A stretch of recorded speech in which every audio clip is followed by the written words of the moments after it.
Hello and welcome to another installment of the Cooper Lyden Is Alone podcast. This is a bit of a haphazard cast, although I did give myself pretty much 2 weeks to record as many episodes as I want and bank them. I just didn't do that. Usually when I take a break, I go, hey, I'm going to fucking get myself ready to go, and we won't have any more breaks in the podcast. And what I end up doing is usually making one clip and then chilling out for about a week and a half. But sometimes it's not really the worst because I end up with, a little something to say, and, some things have happened in our life, and we've gotten through all of them, and, maybe it's good that it's been a couple-week break so you didn't have to hear about everything as they were still happening, but the important part is I have a new coffee maker. None of you guys know we lost the first one in a fight between me and the coffee maker. The coffee maker that I had before had one button on it, and it broke. By that, I mean I'd press the button and sometimes it wouldn't light up and make coffee. Which, it's like you hear about iPhones and all these new products that are kind of made to not last very long, so you get the new version. And I understand that. I understand I can't really stop Apple from doing that. That's how they make their money. I get it. But when it comes to the Mr. Coffee Corporation, what is the bag in getting me to buy a new $26 coffee maker every year? Are me and 300,000 other people also doing that? Is that how you're keeping the money? Because I guess, if you were selling $26 coffee makers and they just worked immediately, then you would have the greatest business of all time that probably would stop making money eventually because you made too good of products.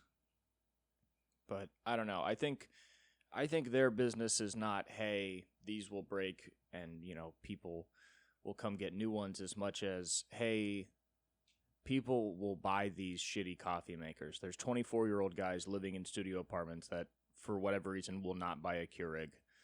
They're going to buy this Mr. Coffee. And it doesn't have to be good because they're going to buy it anyway. And then some people are like, oh, and then it'll break and they'll come back and be returning customers. And they're like, yeah, I mean, we're really not that good of a company to even really think that's far enough ahead. We don't make good enough products to break after 2 years. We just make products that eventually break. It's not like a plan like in Apple, okay? We make a Mr. Coffee and then it breaks because it's a Mr. Coffee. And that's what Mr. Coffees do.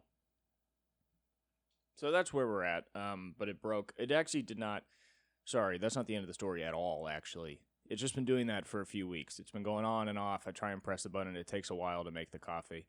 One day I woke up, looked on Instagram, got mad about something. Just some show that I wasn't booked on that I never even submitted to. No reason to be mad about it. Coffee maker wasn't working. I was on the phone with my phone saying I was pissed off about shit. Coffee maker still not working, and eventually it did get a right hook to its fucking face, okay? Actually left. And got coffee grounds, water, got it everywhere. There's a lot of stuff inside of a coffee maker. You forget that. You can't just punch it. Okay? It's a bit of a piñata once you punch it. Okay? Walls or a chair or your bed, really, a pillow is the best. That stuff, you punch it, and that just kind of absorbs. You don't really know where all that energy goes. If you punch a coffee maker, you know where all that energy's going, okay? You see it. It is all over your goddamn wall. And then you got to wake up and, you were going to make coffee and try and start your day, but you decided to get mad, so then you spend the next hour and a half just cleaning your entire kitchen. Because once you get the coffee grounds out, you look around your kitchen and you realize, well, I got nothing to do with my stupid fucking life, so I guess I better just clean the whole kitchen. And that's what you do, So, we cleaned the kitchen, went to Target, got a new coffee maker. For some reason, got a smaller one, which just seemed more responsible. I was like, something about the full-size Mr. Coffee, I'm obviously not ready. I'm not prepared for it if I'm going to be fighting it like this. If I'm going to be getting violent with it, I'm obviously not ready to have a Mr. Coffee. So, that's where we're at. And, I don't know. Cooper Lyden is alone. It's okay. I'm single now, and I'm trying to just invest more in myself, going to the rock climbing gym and shit like that, and having a good time. I need to turn off this fucking AC. I'm sorry. But, I've been trying to do stuff. But, hey, listen, I get a little horny. I go on Grindr, I try and see what's going on with everybody, and Grindr just fucking sucks because it's either like ugly guys, like guys that seem like they look kind of normal in their picture, and then they send you another picture and they're ugly, or God forbid you drive all the way to meet up with them and you're just like, why did you catfish me by being like 2 points uglier than you are? This is the most annoying kind of catfish, because I can't be like, that's not your picture, but I can be like, that's not what you look like, you know what I mean? You have a lazy eye and you just caught a good angle a few times, like what the fuck? So, it's usually not great. And I was scrolling on Grindr, and me, I'm pansexual. I'm looking for everybody. I'm peeping all corners, just trying to find, a normal person who wants to suck each other's dicks or something. But I found a hot trans lady, and the rest of the story is really my mistake not picking up enough on context clues. But if you don't know, on Grindr, the trans community is doing a number of things. There's a healthy portion that are like everybody else, just kind of looking to hang out, go on dates, hook up, things like that. But unlike, all just the regular schlubby dudes like me on Grindr, there's also sort of an economy with a lot of the trans people. There's a lot of trans people that are sex workers that are just sort of using Grindr to advertise that, like Craigslist. There are also some people who are essentially sex workers, but it's sort of a sugar daddy situation. Apparently, that's interesting. They call it gen or generous, and what they say is they're like, I'm only interested in men who would like to give me a lot of money. And I don't fight with these people. That's their life. But I just want to be like, so like, yeah, like a sex worker. And they're like, no. Like, I choose if I want to hook up with you. And I only hook up with people I like to hook up with. And you also have to be like really, fucking rich and shit. And it's also like, okay, listen, this is a game. The sugar baby, the whole thing is a game of getting, it's a thing. It's totally a setup thing. You're not crazy for asking that. I will say it's 4 a.m. on a fuck app. Okay, this is a hookup app. This isn't really where you find the Christian Greys or whoever the 50 Shades of Greys guy. This isn't where you find the billionaires in the crew. It's 4 a.m. You're going to find people on meth, So anyway, I'm scrolling around. I message this hot trans girl. We start talking. And, it's moving pretty fast. She's like, yeah, I'm down to hook up. Here's my address. You can come over. Here are some pictures. And I'm like, wow, okay, she's attractive. She seems down. She seems, a little forward, but it's also Grindr, and it's 4 a.m., so I guess this all adds up. And in my head, forgetting that, oh yeah, this person might just be a sex worker. Because they don't tell you, because there's a lot of people that are sex workers, but they don't have the dignity of past whores. You know what I mean? They don't have the dignity of past hookers that within the first 5 seconds, they're like, so it's 50 for a blowjob, 100 if you want to fuck me, and 150 for anal or whatever. No, it's like you talk to them and you're like, oh, this is a cool person. We should hang out. And at the end, they're like, yeah, it's $100. And you're like, why didn't you just say that up front? I don't personally pay for sex, but I would have at least maybe sort of tossed around the idea had it been presented up front. So anyway, I'm talking to this person. It's going well. And finally, I'm like, all right, yeah, I'll go over. And then I get to her house, and I'm outside, and I'm like, hey, I'm here. And then she just hits me with the rudest of all the sex worker offers, which is just to go, hey, you got to pay for my time. You better know that.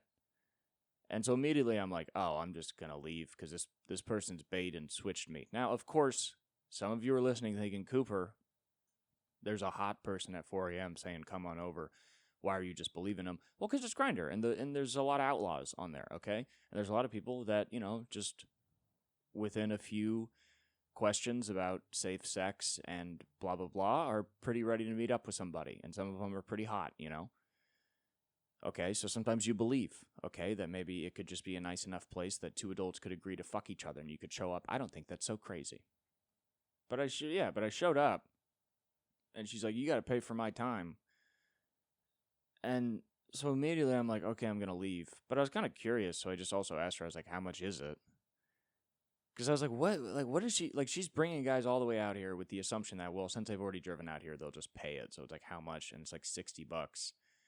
And that, honestly, I was going to leave anyway, because I don't look down on sex work, but I've personally never partook in it on either side, if you could believe it. And I have an odd space about getting out of a relationship and being like, well, maybe I don't really want to be paying for sex after a relationship. That doesn't make me feel like I'm doing a healthy thing, Like, I can hook up with people, and if we can communicate or whatever, and I can not go home feeling horribly empty. But I'll tell you right now, probably paying $60 to fuck this stranger is not going to leave me feeling great,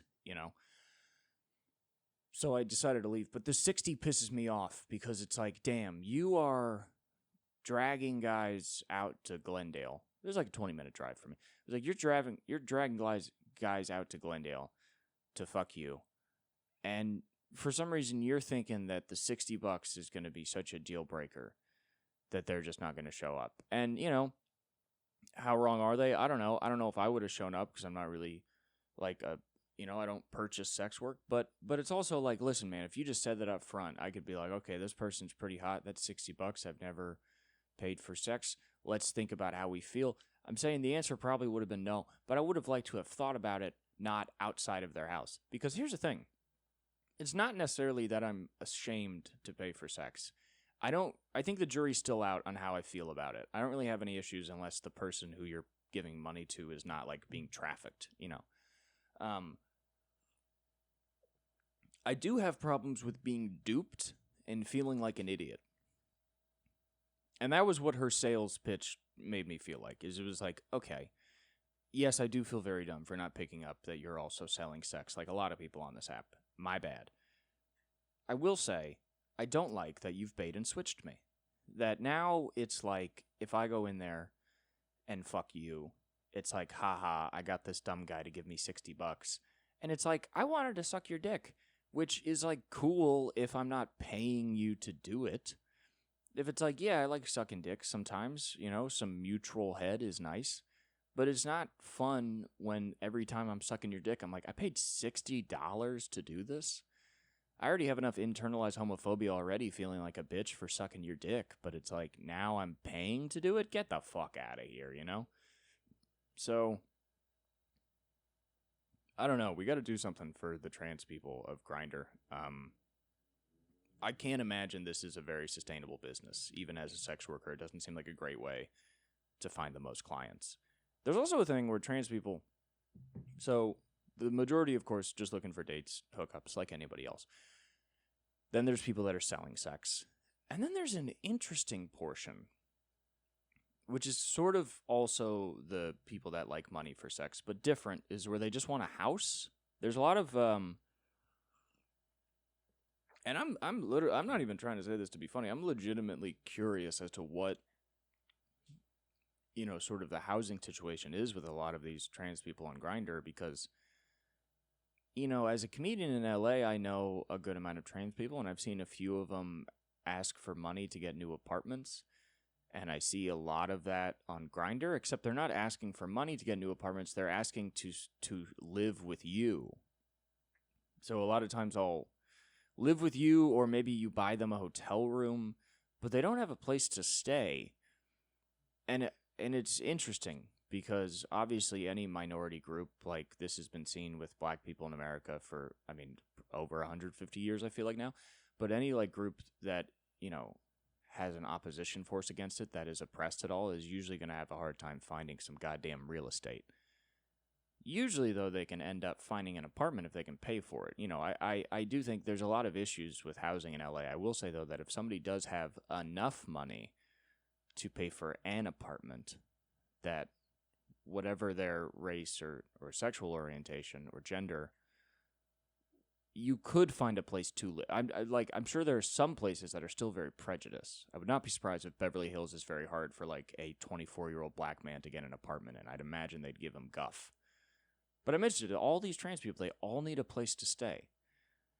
They all need a place to stay. They're all sort of on the brink of homelessness. And it's interesting to look at after getting out of a relationship, because, I'm on Grindr and I'm not, like I went to go meet up with that person. Otherwise than that, I meant to go meet up with one other person and it wasn't great. So it's like I'm not having a lot of great experiences. It's just interesting to come out of a relationship and be like, okay, let's see if we can hook up with some people. And then you text somebody and they're like, I need a place to stay.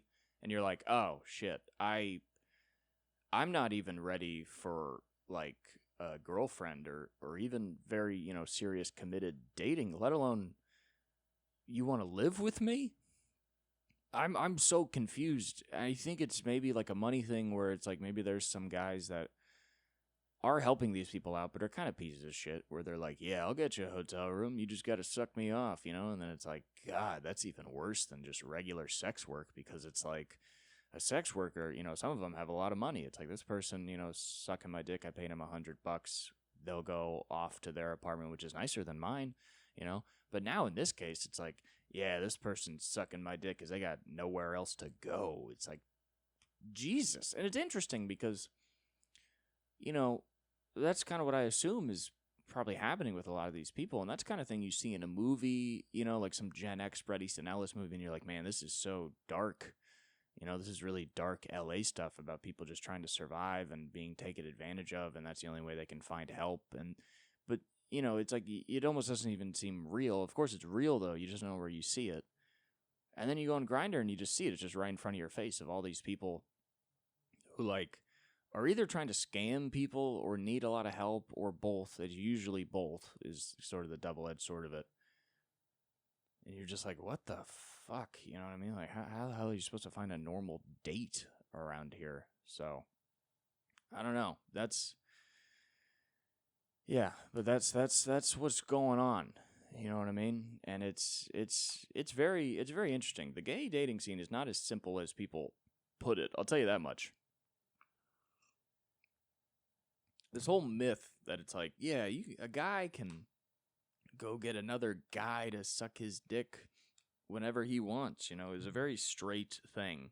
Because I think straight people, and this is understandable, especially like a straight dude, if you're not attracted to men, what you would look at all men exactly the same, like hot ones or ugly ones. You would kind of look at them the same, and deep down, all straight men know who is a hot guy and who is not a hot guy. But because they don't fuck guys, they kind of play this game in their head where they're like, well, I don't know. I guess they're just into whatever I think is the grossest stuff. You know what I mean? Just like some old fat, hairy, ugly guy that everyone on earth would think is ugly. They think that because I fuck guys that I have some sort of like trick in my head that makes that guy attractive to me. And it's like, no, it's just having that guy's dick in my mouth would be less upsetting to me than it would be to you. It would just be like, oh, I have an ugly guy's dick in my mouth. For you, it'd be like, I have a guy's dick in my mouth, But anyway, yeah, there's a lot of guys that are like, well, yeah, it's so easy to get head on Grindr or whatever, to fuck on Grindr because guys are so horny. And, there are tons of guys. And then they don't really say it, but they're implying it's like, and you don't really care what these guys look like because you like guys. You're just trying to find a guy. I think there's a lot of people's perception like, well, all guys are ugly. So any guy you find is the same as the next, right? It doesn't really matter. And it's like, no, it does. Of course it does. You want to find an attractive person. That's what I'm trying. I'm trying to find an attractive person who's normal enough to go fucking hook up with.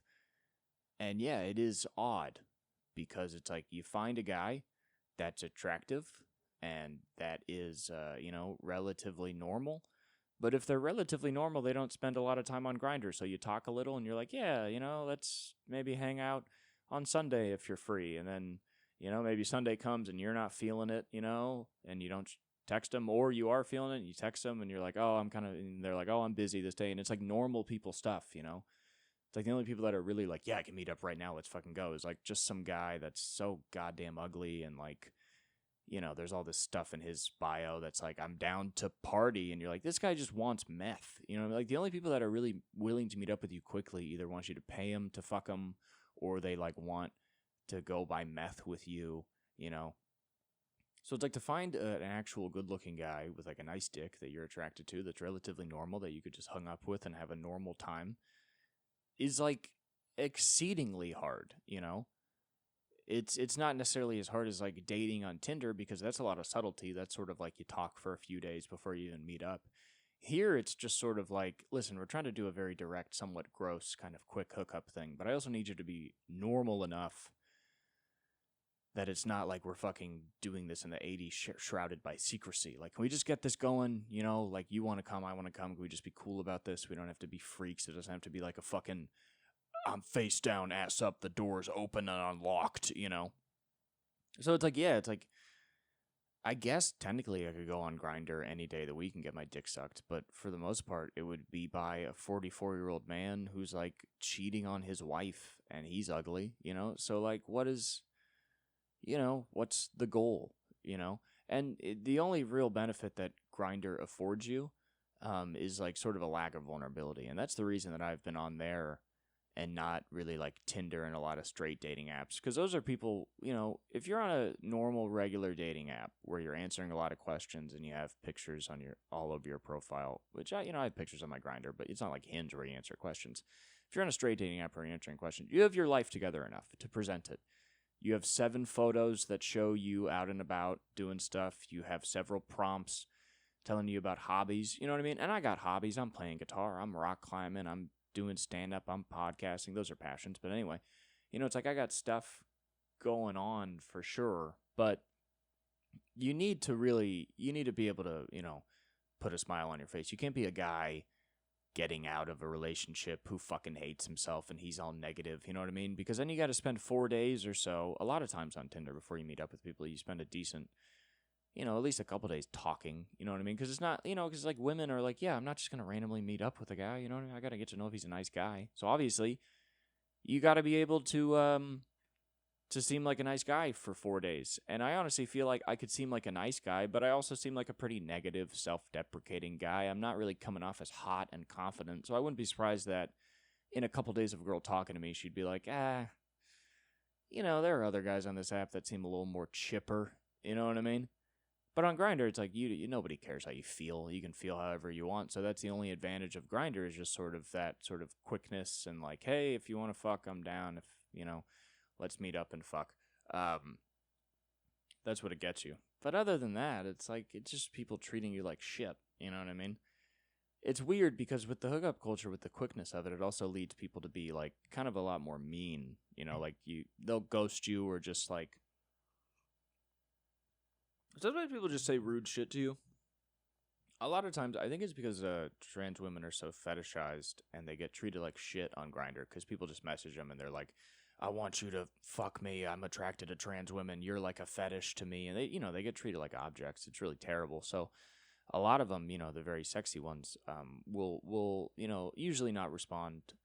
The same as any hot girl will usually not respond to the text, or they, you know, they have a list of demands that a poor 24-year-old cannot meet, you know, or it's just sort of, you know, they'll just kind of be a little mean because motherfuckers have been mean to them. Like, I sent a picture of my face to a trans girl, and she said, you're not my type. And I was like, okay, that's fine. And then she also added, you are not attractive. And it's like, well, no, you were right the first time. It's a subjective opinion. Don't come back with some absolute declaratory stance that I'm what was that for, you know?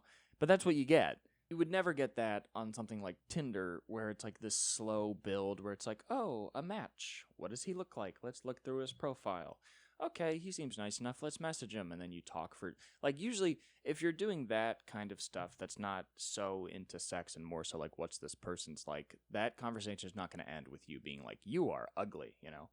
But on Grindr, where it's just like, show me your pics, do you have money, you know? It's weird, I don't know, I feel like a couple of years ago when I first got on Grindr, there was not this weird, economy that's going on, but that seems to be a major issue on Grindr now, is that it's just anybody that would like even be worth fucking is just trying to sell it, you know? And I don't know, it's interesting. I think sex work works really well for Gen Z because it's sort of like, well, you know, what the fuck else would I do?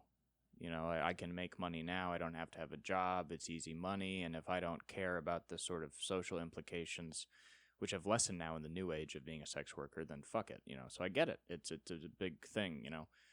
I don't know if you can necessarily say there's something wrong with it. I do have issues with these gen people, these people that are like fucking toe-in sex workers, you know. I respect a sex worker. You give me $100, I suck your dick. That's an honest deal. With these Gen people, I was talking to this motherfucker last night. Some model. It was like some young, hot dude model. And I was talking to him. And it seemed, once again, it seemed like things were going normal. And I was like, well, yeah, do you want me to come over? And he was like, yeah, you going to come over and spoil me? And I was like, what do you mean spoil? And he was like, you going to make me come out and ask? And I was like, yeah, I'm going to make you ask. And he was like, well, like money and stuff. And I was like, well, okay, so you're one of these people? And he was like, no, it's more than that, okay? It's actually a beautiful, loving relationship. You give me money, and I hang out with you. And I was like, oh, so you are actually, you don't even have like the base give me money sort of mentality of a sex worker. You are such a piece of shit. You don't want to get paid for sex because you want to make money. You want to get paid for your sex and time because you think you are so fucking amazing that people should literally have to finance your life and passions. Because they were really, this was an insane person. This was a person that was obviously like having a manic episode pretty much. Talking to me, and they were like, it's a beautiful thing. I'm a pure person. I have pure passion. There's a lot of beauty to having me in your life, and if you support me, then you can have me in your life. And they just kept saying support and how it's pure and how it's beautiful. And I'm like, yeah, guys are paying you to have sex with them. He's like, no, it's not that simple. It's a relationship. I was like, okay, so this is a relationship. This is like a sugar baby. He's like, it's not a sugar baby. It's more complex than that. I was like, okay, so you like the people you're with, but they financially support you.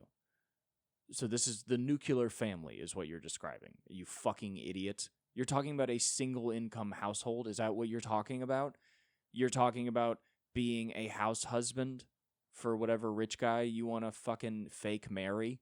Okay, you dumb piece of shit. It's like, that's what pisses me off. It's like, if you want to fucking sell your body, that's great. You're a business. Have fun. But if you're a motherfucker that is so stuck up that you literally think you need to be paid to fuck, because there really is a subtle difference here between that and sex work and between that and the sugar baby thing. Because the sex work and the sugar baby are very respectably superficial art forms. I'm your girlfriend, you buy me nice cars, and you're a billionaire, and you pay for everything. You're essentially my pimp, except the only person I'm hoeing myself to is you. And then with the sex work, it's you pay me and I fuck you. With this person, it's like you pay me and then I'm there. It's like you're not even really paying for anything. Like, because like with sex work, it's like you're paying $200 for a person to then consent to fuck you. But with what this maniac was describing to me last night, it's like, so I'm paying you, I guess, every day, or I'm buying you treats, or I'm paying your rent, or I'm buying you a car. And then maybe you fuck me, but also, once again, with the way you've set it up, you're like, I'm a pure, beautiful person. Spending your time with me is amazing. It's like you have no obligation to fuck me. So actually now I'm an asshole if I'm like, hey, suck my dick. Because then you're just like, that's not what this is about. This is pure. I mean, if you want to... I'm not trying to be like a fucking Rush Limbaugh and be like, this is what Gen Z's doing now. But I wonder how many people actually are existing with this mentality, because this guy is like... I don't know how people can live so vaguely. They think just because they live their life vaguely that they're actually, smart, that they're above. Because I've interacted with these people on Grindr enough that when this person was talking to me, I was like, okay, I'm going to ask some questions. So I was just asking, like, what is the deal? What's the difference between this and a sugar baby? This or a relationship where somebody's just making all the money? This or just sex work?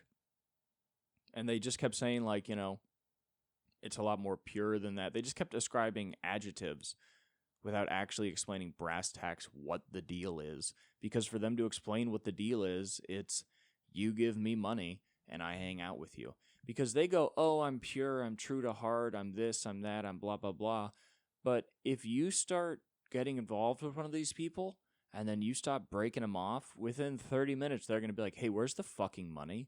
I'm gonna leave if you're not gonna give me money. You agreed to this pure, beautiful thing, and it's like, oh, look at you. Look where we're at. You're a catch grabber, okay? You know what I mean? You're just a fucking hoe. Like, it's fine. But if you wore it on your chest with some pride, society could respect you, because at the end of the day, people will hate you and judge you the most when they don't understand you and they feel like you're kind of at the end of the road is just bullshit. And this is the greatest example of all time I've ever seen of that. To just be like, oh no, I'm like everybody else. I only date people I want. I like relationships. I like love. I like connection. I just also require immense financial support. And it's like, okay, you can't say everything you just said, then add the last part and act like there's any validity to what you just said. That's so crazy. You go on, it's like, what if I went out on one date with a girl and I was like, hey, it was really nice to see you, but, if you want to see each other again, you're going to need to spoil me next time, okay? And of course they would say, well, you're stupid because you're not worth anything to somebody. You're not like an extremely hot dime piece that somebody would want to pay to keep around. And it's like, well, in my eyes, you being a little bit hotter than me, having a nicer jawline or whatever, is worth so little when you start to hear the fucking words coming out of that jawline. And having a 2-minute conversation with you just over text on Grindr has proven to me that you are not only crazy, but also self-obsessed and a fucking idiot.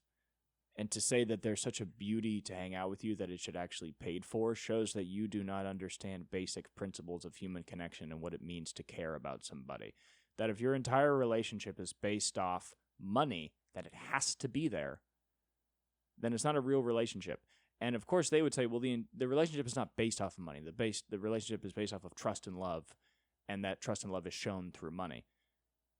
Well, if the trust and love is shown through money, if the thing that the relationship is based off is shown through money, then it actually means that the trust and love are just other words for money. The relationship is based on money, and you're refusing to admit it, and this is the fucking life you're living, And then they're like, talking about having clients, they're like, yeah, I'm training people. I'm like, oh, so you're a personal trainer. That's your job? That's what you do for work? And they go, well, it's not my main job. It's a passion. And then that's turned into gigs. And I'm like, why are you denying that you built up a personal training business? This is how insane people get. Because once again, at this point on Grindr, it's late. I'm not going to meet up with anybody. This is just entertaining to me. So I'm just like, so you're a personal trainer? That's what you do for money? And they're like, well, it's not my only job. It's my passion. And it turned into some gigs. And it's like, well, to get personal training clients, you have to actively seek them out. You don't just go to a gym and work out and then people walk up and they're like, would you like to train me? I mean, as far as I know. So it's like this person's just trying to act like, they have no financial inclination or some shit. Like they're like, well, I'm just amazing at being physically fit, so people pay me to be a part of that. And I'm just amazing to be around, so people pay me to be a part of that. And just luckily, this is how I make money. And it has nothing to do with any absolutely malicious intent to make a bunch of money in my eyes. It's just how I live my life, how it naturally happens. And it's like, yeah, no, very natural, very normal, very not fucked up and completely based off of sex. No, not at all. No, this is totally fine what you're doing. It's completely fulfilling and normal, and this will last the rest of your life, It also pisses me off because if you're a young, hot person who's making all of their money by letting people fuck you in exchange for cash and treats, you can't call yourself a completely pure person living a completely pure life, because that is not a business, a lifestyle, or a job that will continue in even 10 years. You're only a commodity now since you're 23 and skinny, hot guy.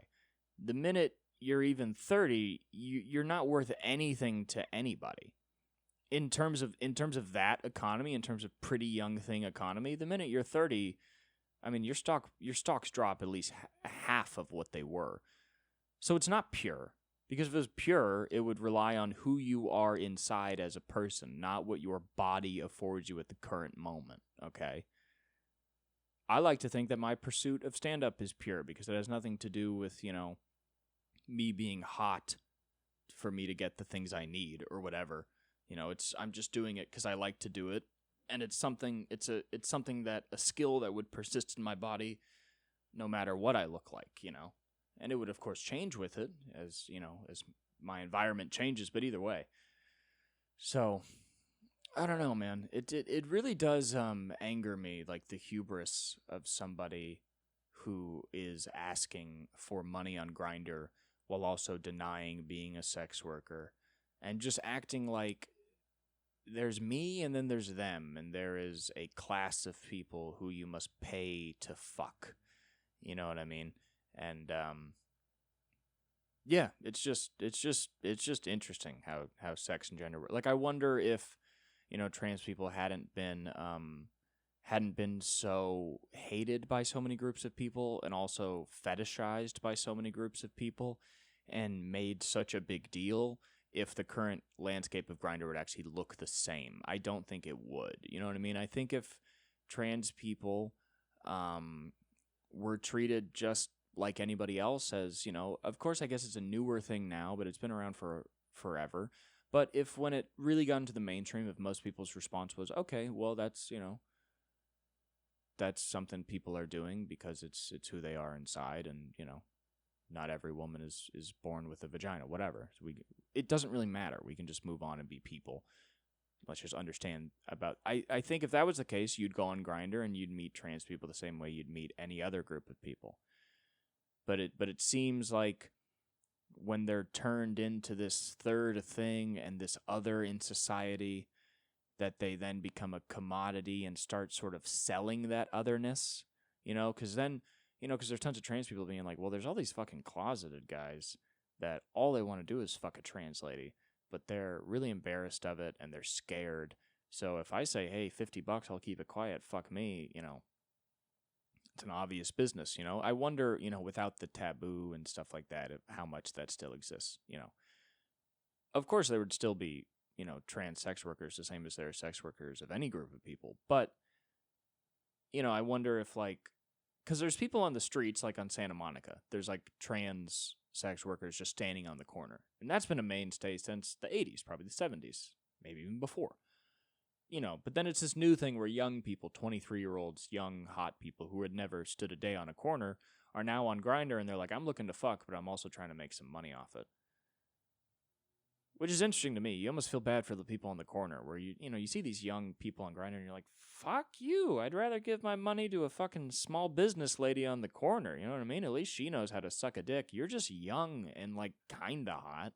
You're charging like escort prices. The fuck is wrong with you,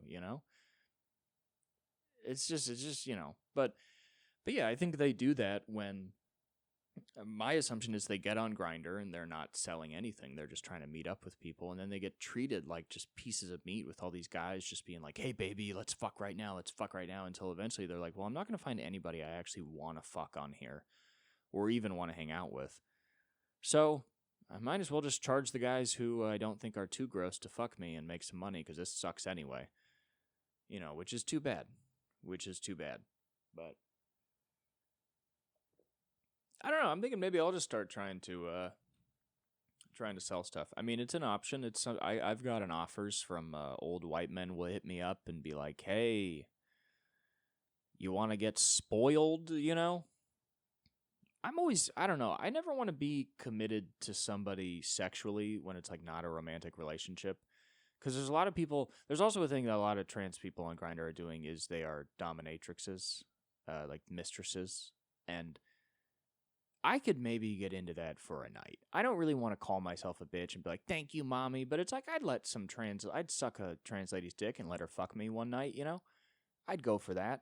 But they're always like, I'm looking for a long-term slave. So it's like, to fuck a trans lady, you either got to pay or you got to like be their slave and like text them and be like, here's $500, mommy, every day. And like, I don't have the trauma or the money to do that, But it sucks because there's like, there's a lot of hot trans women and you're like, oh, she's hot, I'll check her out. And then you read the bio and they're like, you have to be a slave to me until you die. And you want to DM them and be like, so you're saying if I wanted to come over and just blow you, you'd say no?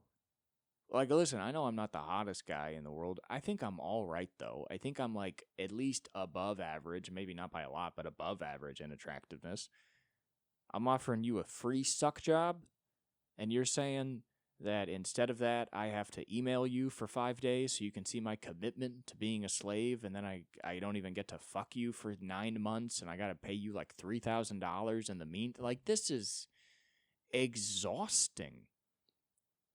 How, like, I always wonder who they are fucking, because like these sex workers and the dominatrixes, the people looking for rooms. I always wonder, like, well, who are they fucking? I bet they're people just, like, not from Grindr, you know? Because these people, they go out. They're fun. You know, they have money. They're sex workers. So they're going out. They're having drinks.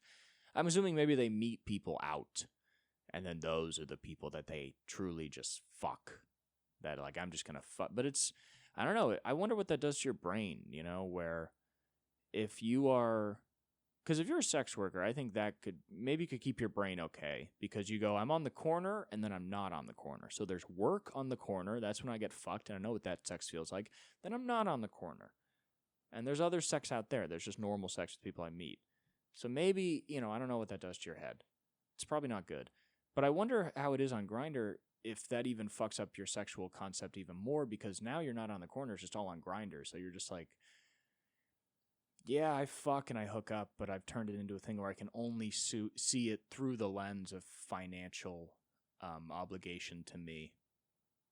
So it's like, how do you eventually decide who deserves to just fuck you and who you really like? I mean, maybe the decision's just as simple as, you know, I sell sex to some people, and then one night I see a really hot guy and say I want to fuck him, and I try and fuck him, you know? Maybe it's just as simple as that. I don't know. But it just seems like if I was, like, able to make a ton of money off of selling my body, when it came time to just have regular old sex with somebody I like, I feel like it would pop up in my head to be like, why the hell is this guy getting it for free? Like, yeah, I think he's hot and I like him and I think he's cool, but I could be making $500, you know? So, you know, I don't know. And I always wonder about what people's end goals are. You know, it seems like there's a lot of ways to live life, but there's two interesting groups. There are people in their 20s who are trying to build up a better 30s, 40s, and onward and have a career and have stuff going on, and sort of realize that the 20s are, yes, the time for having fun, but also the time for setting up building blocks so you're not left high and dry in your 30s with all your friends having careers and you going, what the fuck? I was just partying the whole time. I didn't do anything. You know, that's the group I'm in. I'm not working hard enough, but that's like, you know, what I would like is to build up a comedy career and then by my 30s and 40s to have something a little more stable than what I have now, at the very least, you know. To me, that seems like the thing you have to do, because you're like, fuck, this is all going to fall apart. God damn it, it's only good because I'm 20 and my parents are still helping me out a little, you know. Then there's another group of people that are crushing it because they're just doing things that are afforded to a 20-year-old. They're really using their age. So they're like, I'm young and hot, so I'll be a sex worker, you know? And in my mind, I'm like, well, that's dumb, because that's not going to ever give you, like, enough to retire from, really, unless you go, like, full-time escort, you know? And also, like, how long can you really have that career for? So it's like, this is just sort of like, yes, you're making money, but this is a ticking clock until you have no more money, and then, you know, you have no savings, and fuck, you know? But maybe that mentality of being like, I'm going to do the best thing that I can do right now as a 20-year-old, if you keep that mentality into being like, what's the best thing I can do right now as a 35-year-old, maybe you could then transition out of career and always make more money than me because you're better at living in the moment. You're not trying to create some world that's not existing. You're living in the world. You know? They could easily be right. They have more money than I do right now. You know, I'm living in a fantasy land. I'm living, 10 years in the future saying this will work out. You know, people will listen to the podcast. I'll be on the road. I'll be making specials, but who's to say? All we can say right now for sure is that there are tons of male to female trans people on Grindr making tons of fucking money, and Cooper's not getting a goddamn dime. So, I don't know. I get it. I wonder about all these people. I have so many. It's just, I have, maybe it's like, maybe, I still feel like a little kid. You know what I mean? It's like I'm still on my parents' health insurance, and shit like that. I pay for Wi-Fi, but it's like they got my phone bill. And, in a couple of years, I'll be paying for all that. And, I'm excited for that in its own way. Sometimes I wonder, it's like, well, maybe I'm still sucking on the teats of my mom too much. You know what I mean? Like, maybe I'm not fully independent. Maybe if I was fully independent, I would understand this thing. Because there are some people, it's like a 24-year-old that's a sex worker living in Los Angeles. Even if it's like a Grindr sex worker, it's still like, wow, it's a way more adult life than I'm living right now. You know what I mean? It's like, yeah, sure, I live alone and I have a job and shit, but, I guess I just don't feel like I'm really... I guess I would never do any crazy stuff like that because it's like I go and see my mom and dad every week for lunch. You know what I mean? It's like I have a family connection. I have a good life. Not like I would ever considered being a sex worker, but even just being so like, yeah, we're out here. Fuck it. You know, it's like, that's interesting. It's like, I wonder about those people. I'm like, I wonder if their parents don't give a fuck about them, and that's really sad, but also that kind of affords them more of a independent spirit to be like, well, fucking, I got nobody else out here, you know? So in my mind, it's kind of like I got a lot of people supporting me. I'm kind of trying to stay in the right lane and, you know, keep things going and not waste any of the support that's being given to me. So I don't want to be too crazy, but you know, these other people are just, they're hustling, you know? So I can't get mad at people for hustling, you know? I will say, I think a lot of these people asking for money are definitely not in deep need of money, you know? The person I was talking to last night, I was like, this person is somehow so fucking rich, and it's probably from these relationships where people give them money and also this weird personal training thing they keep denying is their job. But yeah. It was also just funny because the conversation ended with them saying, you know, they were like, hey, do you want to call later? You know, you can always talk to me. And I was like, oh, no, I don't want to call you later. I mean, you've explained that you want money to hang out with you, so I think any continuation of this would be a bad idea considering I can't supply what you would like. I told them many times I have no money to give you. And I only kept talking because it was so interesting to me that they kept talking to me. Because in my mind, I'm like, they're trying to make money. I'm giving them nothing. Why are they still talking to me? You know, from my perspective, I'm like, I got time and money. This doesn't matter to me. But they were like, you know, you can talk. And I was like, no, I don't. If I continue this, you're just going to start asking for money. I don't want to be a part of this. And it was so funny because after I said that, they were like, you know, they texted me. They said, I just wish this was something you cared about. And then they ended it with something you fight for. And it's like, we started talking an hour ago. And 10 minutes into the conversation, you asked me to give you money and treats to spend time with you. So fight for you? What the fuck do you mean fight for you? I know that in your head, fight for you means give you $150 at least every goddamn time I see you. And it was so funny because I kept telling them, I was like, I'm 24 years old. I make dick. I don't know why you're assuming that I have money to give you. And they're like, I'm not assuming anything. Assumptions can kill. And it's, you know, I love it though. I love, you know, because sometimes living in LA, you know, sometimes I feel like, am I just an idiot? Am I just one of these LA people that just, if you ask them about their life and their conception of the world, it's all just up in the air bullshit that's not real? And then you talk to a guy like that and you go, no, I may not be the smartest. I may not know how to make a lot of money, but I know I'm not this fucking stupid. I know I'm not as dumb as the low-level male model who thinks they are so amazing you should have to give them money every time you spend time with them, you know? I mean, it's just, that's sad. Because it's one thing, once again, to be a sex worker and have your work separate from your life. It's another thing to make your life the commodity. To go, you know, it's not that I'm on the job, I'm going to go meet up and fuck this guy. It's I'm living my life hanging out with people and they're paying me to do it. It's like, wow, so you've turned regular, normal life into an interaction.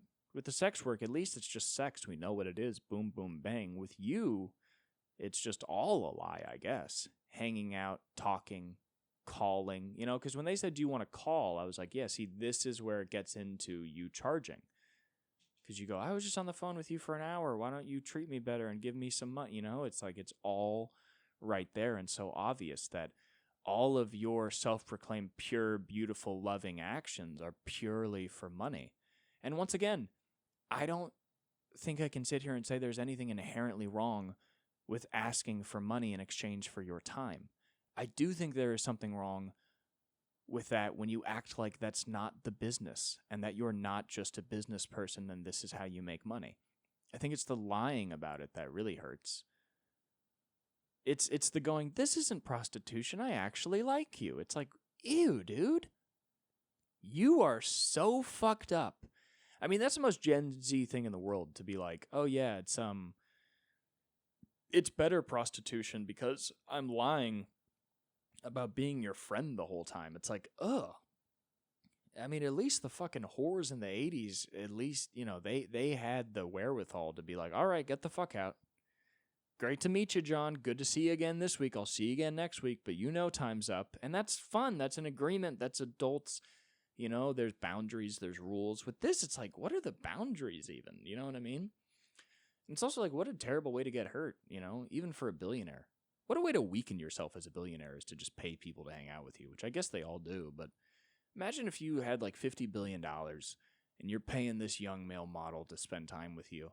And then, you're a billionaire, you hate your life, you're up at 4 a.m. doing coke, you're all sad and horny. And you hit up this person, you're like, hey, come over, I feel fucked up. And they're like, oh, no, I'm tired.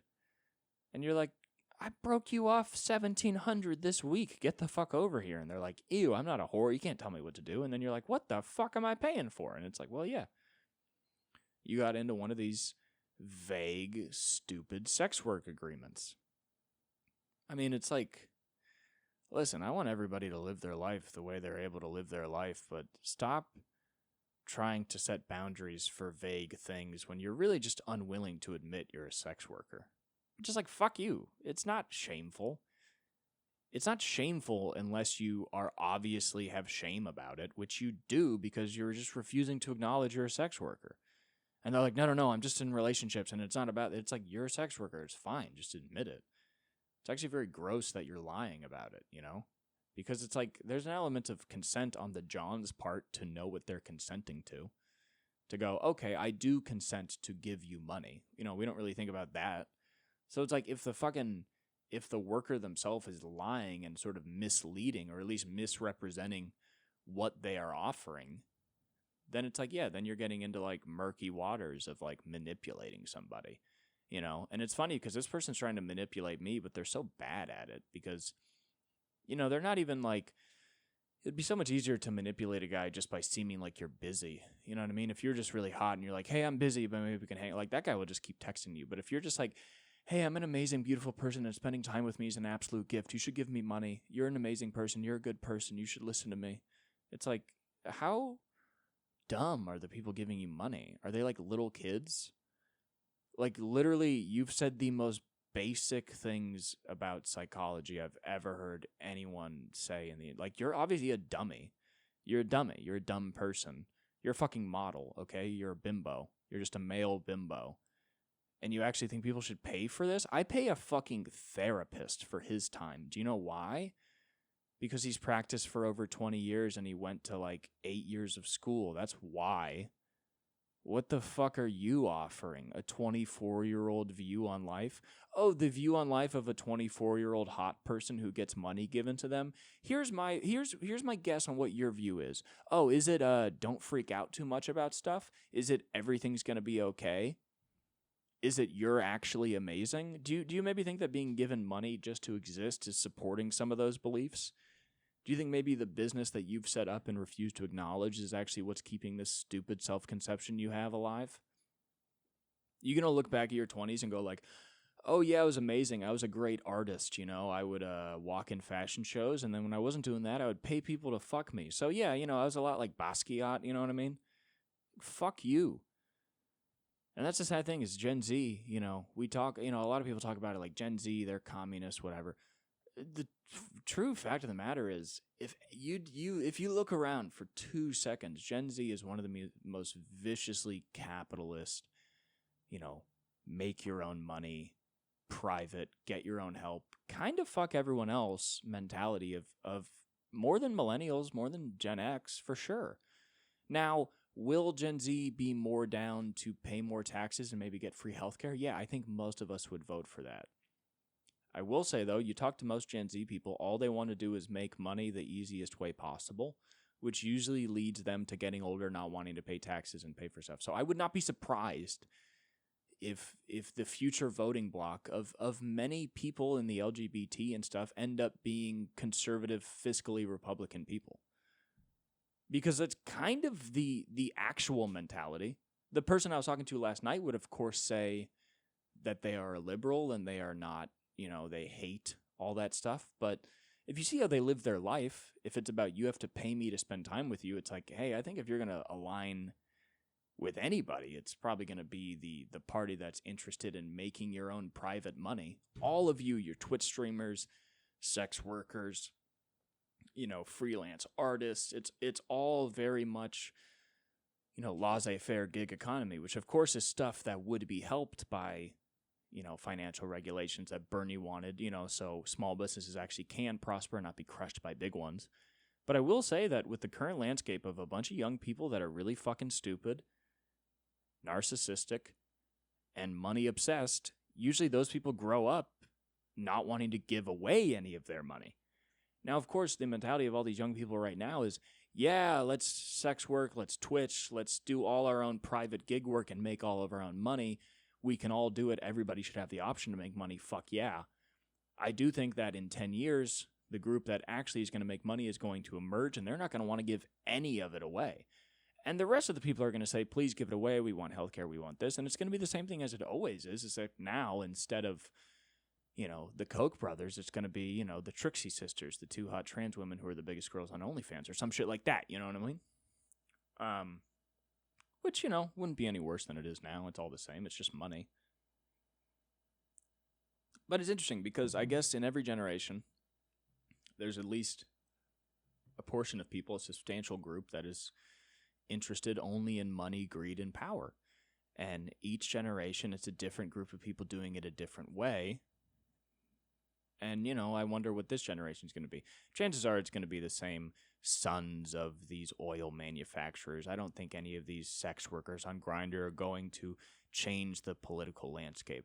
I will just say it's an interesting thing when you see a fiercely capitalistic mentality on an LGBTQ dating app. And you kind of wonder, like, there's a lot less money around. Things are more scarce. People are getting more It just leads to they're not going to want to help each other out and be buds, so it's probably going to end up to a more fiscally conservative, fuck you, I need to get my own bag kind of mentality, and that's what we're going to be living in. Then again, I'm not trying to be a single white man on a podcast spreading doom. I think the future is bright as always because the future's the future, and change is change, and change will come, and it will be what it is for all of us individually, We're all on a collective walk towards something, but it's interesting how our individual experiences change the direction of that collective walk. Sometimes we all have our own individual experience, and then the vibe turns. A bunch of individuals in America feel slighted, and they all start moving one way, others follow, and now we're in a new place, So I don't know where we'll end up. I just know that I don't have enough money for wherever we are going. I don't have enough money to have a nice place. I don't have enough money to get my dick wet, and I'm running out of money to get food. Haven't eaten today, but the coffee's good, and the sun has set. So it would be good to eat before the sun sets. But, maybe that's not something that's in my future. Who knows? Anyway, thank you so much for tuning in. We will be back next week, regularly scheduled programming. Thank you so much. Bye-bye.